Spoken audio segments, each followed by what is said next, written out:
Parang ang dami na naman tumatakbo sa isip ko. Kasi naiyak ako pero walang iyak sa vlog na to. Dapat talaga yung partner mo is very supportive sa'yo. So sana nakarelate kayo.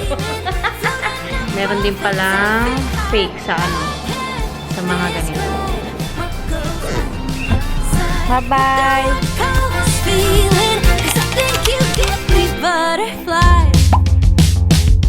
Good morning! Hindi na naman ako nag-end ng vlog kagabi kasi wala.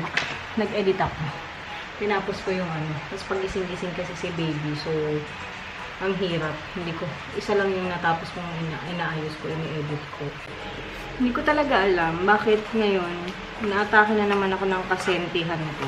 Nalulungkot na naman ako. Parang ang dami na naman tumatakbo sa isip ko. Kasi nga, di ba, tapos na yung holiday, tapos na yung mga kabisi-bisihan. So, parang ito na naman ako sa mga kung ano-ano tumatakbo sa isipan ko. Alam kung dahil part siya ng postpartum. Kasi nanganak nga ako, di ba? So, hindi ko alam kung part siya nun. Pero kahit naman nun kay Lev, na feel ko rin to. Yun nga, kasi nga, nasa bahay ka lang, stay at home mom ka, tapos, parang, lahat ng, hindi naman totally lahat, kasi ngayon, mas magaang na dahil, nandito naman yung parents ko, may tumutulong naman sa amin, may tumutulong sa akin, in terms of house chores, yan, na lesson na, kasi nandito nga yung mama ko, pero hindi naman sila lagi nandito. Paano ba i-explain? Hindi ko ma-explain yung nararamdaman ko. Pero feeling ko, naintindihan din ako ng ibang mga stay-at-home moms dyan. Share ko lang na magka 10 years na kaming kasal ni Daddy. So, going 9 years na kami this year. So, next year, 2026, 10 years na kaming kasal. So, ayun, parang 9 years, so nga 8 years na akong stay-at-home mom. Kasi, nung nag-1-year-old si Lev, nag-work ako, corporate. So, 1 year ako nag-work.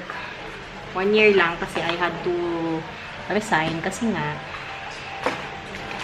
kailangan ni Daddy na dito na kami magstay sa probinsya, dito sa Isabela. Yung work ko, hindi pa uso work from home noon. Napakabihira pa ng mga work from home jobs noon. 2018 yun. That was 2018. Nag-resign ako 2019. And then, nag-pandemic.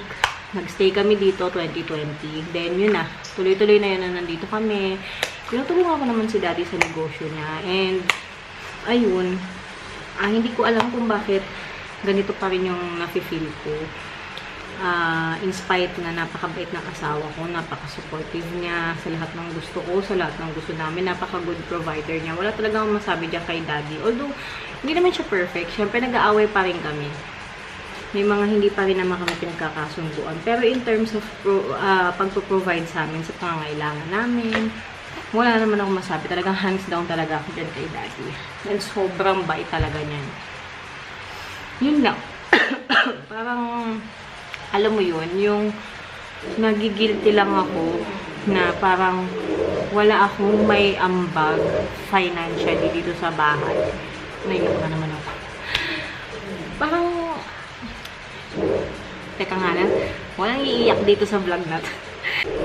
Naiyak ako, pero walang iiyak sa vlog na to.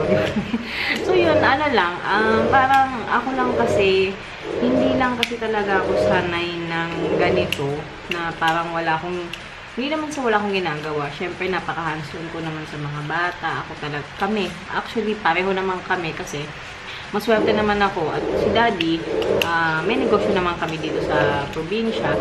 Pero syempre, alam niyo yun, sa mahal ng mga bilihin ngayon, ito pa nagpagawa pa kami ng bahay. So, alam mo, madami din kaming bayarin. Tapos, parang lahat nanggagaling lang sa kanya. Although, lagi niya sinasabi, bakit ko ba pinipilit na sa kanya lang yung negosyo. Parang, na-exclude ko daw lagi yung sarili ko. Hindi ko din alam, sa totoo lang. Hindi ko alam bakit ganun yung nafe-feel ko.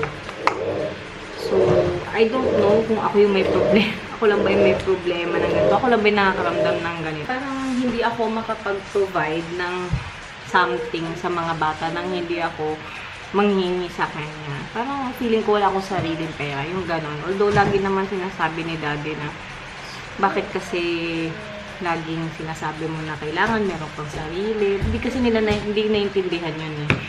Mamaya, baby.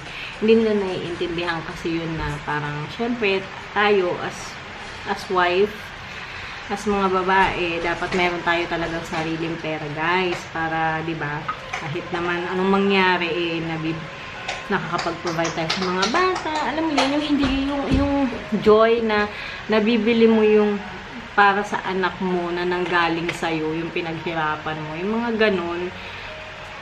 Ewan ko, hindi ko na talaga ma-explain kung ano nangyayari sa akin.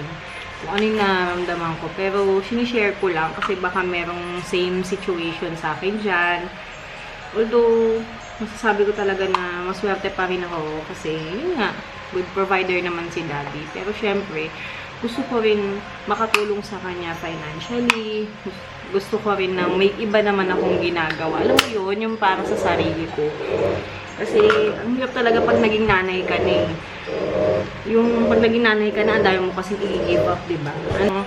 As nanay, parang ang daming guilt. Hindi ko alam kung postpartum nga kasi yun.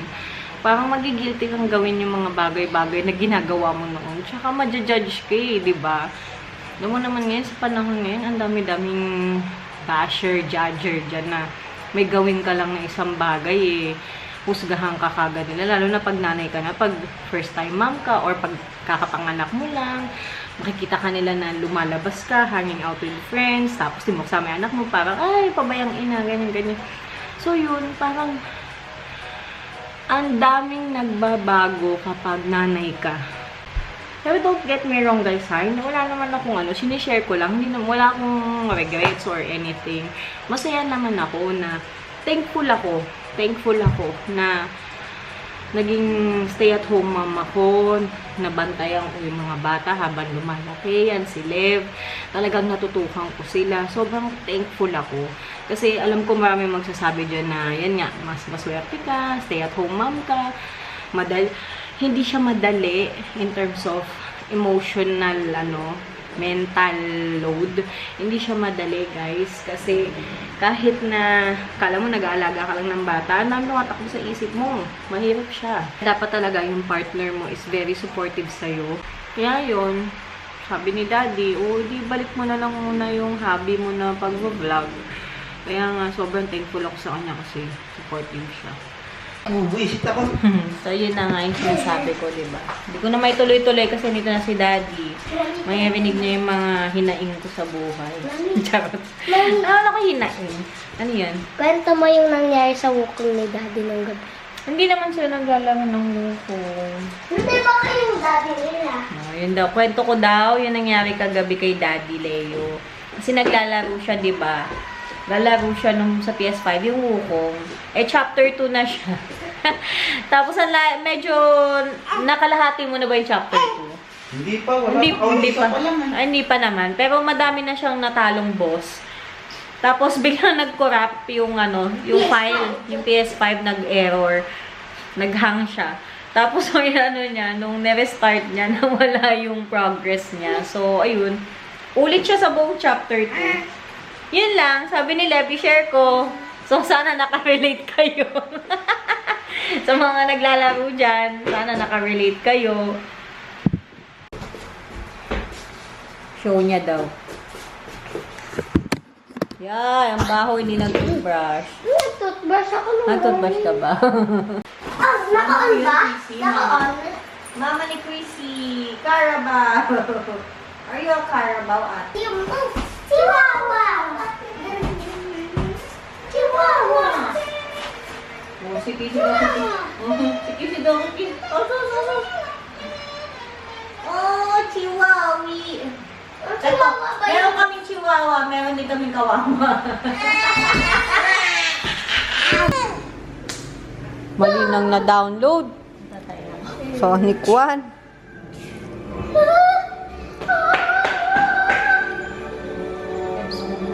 So, hello. May share lang kami ni Daddy. Kasi bumili ako, di ba may Osmo packet kasi ako. Binili ni Daddy. So, order kami ng micro SD online. Pareho kaming umorder kasi akala ni daddy na cancel niya yung kanya. Kaso nag-push through na deliver. So pareho kaming dalawa umorder. So ito yung order niya. Tapos ito yung sa akin. 256 gig yung kanya. Extreme Pro to. 256 gig. Tapos ito naman yung in-order ko. 1 terabyte na Extreme Pro din siya. Ang difference ay yung presyo. Ito, yung 1 terabyte, magka 330 pesos. Ito naman, magkano to? 1 plus ang 1,300 something. 256 gig lang, diba? Ang laki ng difference nila. So, yun, na-figure out namin na fake yung na-order ko. Siyempre, yung baba ng presyo eh. Hindi naman siguro fake. Hindi naman siguro fake. Ano lang, class A, ganun. Authentic, ganun. Pero kasi ang taas ng reviews nito sa, sa Shopee. Sa Orange app. Ang taas ng reviews nitong store na pinagbilang ko nito. Pero ito kasi, in-order to ni Daddy sa Game 1. Yung parang mga data blitz, ganun. Game 1, GameStop, ganun. So, siguro 100% sure tayo na legit siya. So, yun. Hindi ko naman alam. Pero yung iba kasi, ginagamit naman nila sa, ginagamit naman nila sa camera nila yung ganito. Okay naman daw, gumagana naman. Pero si Daddy, mas preferred niya na gamitin ko na lang yung original. And, ayun, paano ma-identify kung original or fake yung yung, ang tawag dito? Yung nabili nyong memory card or micro SD, whatever you call that. Itong likod niya, sana mag-focus, no? Kung makikita nyo, ito meron yung meron siyang, ayan, no? Kita ba? Yung parang may nakaumbok na ganon, semicircle. Semicircle. Basta yung parang may ganon siya. Ayan siya, oh. Dito, tsaka dito. Ayan, oh. Ito, wale. Tsaka ito, hindi masyadong madulas yung likod niya. Ito kasi smooth. Ayan. Ito, medyo lang siya. And makikita mo naman talaga yung difference pagdating sa, ayan, yung print ng card, sa micro SD. Ito. Ito yung original. Ayan. Ayan. Pero kung di naman kayo maarte, pwede na. Kasi 1 terabyte for 330 pesos, diba? Pero yun lang, hindi ko lang sure kung ano yung performance nito kasi hindi ko alam kung yung mga reviews dun nung ginamit na ba nila tsaka nila ni-review or nung na-receive lang nila, ganyan. So, ayun. Ito siguro gagamitin ko na lang to pang store ng mga videos ko or photos ko. Dito ko yung store. Since 1 terabyte naman siya. Para hindi rin naman sayang, 330 pesos dito. Tapos, ito ang gagamitin ko sa camera ko. Yung original. Para safe lang tayo. Kasi baka mamaya makorap to. Diba? Or pang transfer na lang to. I don't know. Pero yun. Meron din palang fake sa sa mga ganito. Yun lang. Na-share ko lang naman. Para kung kayo, bibili kayo. At least alam nyo, diba? So, yun. Bili na lang kayo sa mga legit like Octagon, Data Blitz, Game 1, yun, mga ganong shop. Or sa mall, bili na lang kayo sa mall. Yun lang, share ko lang. And wala naman kami ginagawa. Mamaya pala alis kami, hatid namin si mama sa Victory Line. Sasakay na siya ng bus, pa Manila siya kasi pupunta siya ng Vietnam sa 17.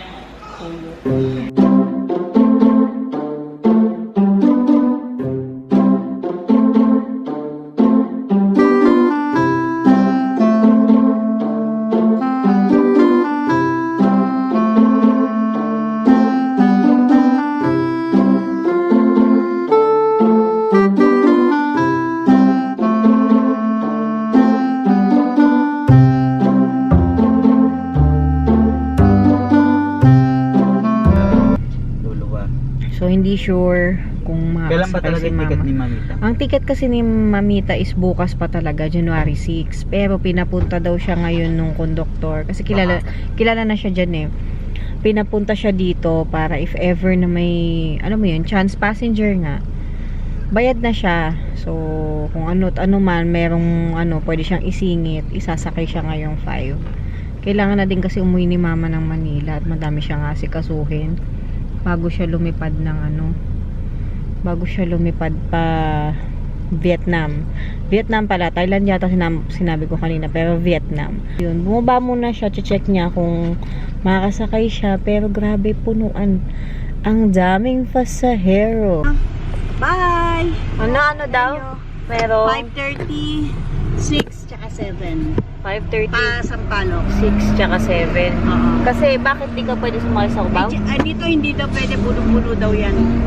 Ayan, umalis na nga. Tsaka bye baby. Bye, Mamita! Pupunta dyan si Mamita. Kung kung di ka makasakay. Bye-bye! See you soon. Babalik kami pagka grocery. Mag-grocery lang kami. Sabi mo kay Jollibee? Wala. Ano sabi mo? Asawa na ako. Oh, ang sawa na daw siya kay Jollibee. Ka dyan. Babalik na lang kami dito. Babalikan namin si mama mamaya after namin mag-grocery.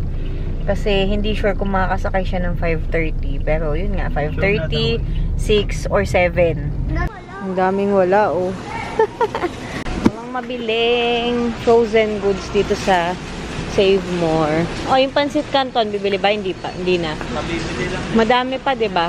Oh, hindi na muna yan. Kumain niya lang. Oo. Wag muna yan. Ano pa? Wala. Sweet blend. Kuha tayo. Ito na lang. May syllable. Mommy, what's this? Natapon Kontrakulog na sa taas. Dahil mahirap magpatuyo ng sinampay. Patingin. Yan ba yun? Try natin yan. Kunin mo kasi hawak ko si Olivia. Kuha mo ko isa lang. Oo. Try natin. Ano pa? Ako ng maliit na lace. Maliit na. Tumigil ka. Hindi kang gumawa ng maliit na lace. Na! Kuha mo ako, dalawa. Lysol or Safeguard, babe? Alam mo, lowbat na naman tong camera na to. Lagi na lang pag nasa labas talaga, tatimingan niyang lowbat siya. Sa inis. Binibili.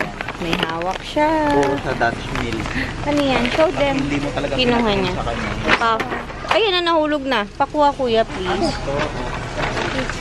Pwede Oatmeal. ba ito sa kanya? Pauwi na kami. Ito ulit ang dinner. Yung pansit kanina. Dami pa eh. Tsaka adobo. Niluto ni mama. Tayo. Tapos yung pala guys, si mama, nakasakay na pala siya ng bus. Okay na.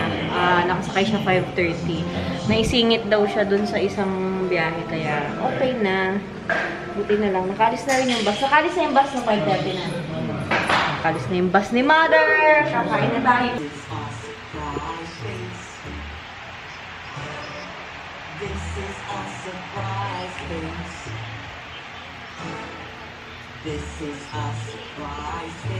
So, ayun guys. Tulog na yung mga bata.